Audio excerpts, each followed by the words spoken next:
আয়াত ৫ ইন্না সানুলকি আলাইকা কওলান সাকিলা।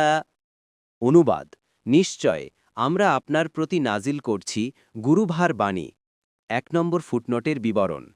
এখানে ভারী বা গুরুতর বাণী বলে পবিত্র কুরআন বোঝানো হয়েছে।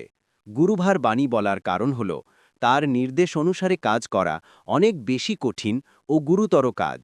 তাছাড়া এজন্য একে গুরুভার ও কঠিন বাণী বলা হয়েছে যে তার অবতরণের ভার বহন করা অত্যন্ত কঠিন কাজ ছিল।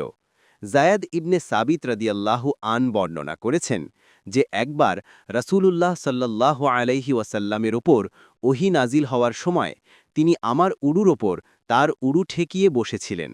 আমার উড়ুর ওপর তখন এমন চাপ পড়ছিল যে মনে হচ্ছিল তা এখনই ভেঙে যাবে। বুখারী ৫০৪৩। আয়েশা রাদিয়াল্লাহু আনহা বর্ণনা করেন, আমি প্রচণ্ড শীতের দিনে নবী সাল্লাল্লাহু আলাইহি ওয়াসাল্লামের ওহী নাজিল হতে দেখেছি। সে সময়ও তার কপাল থেকে ঘাম ঝরতে থাকত। বুখারী ২।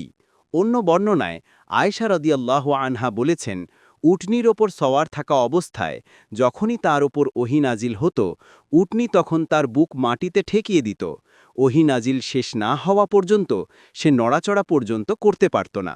মুসনাদে আহমদ ৬ ভাগ ১১৮, মুস্তাদরাকে হাকিম ২ ভাগ ৫০৫। ইবনে কাসির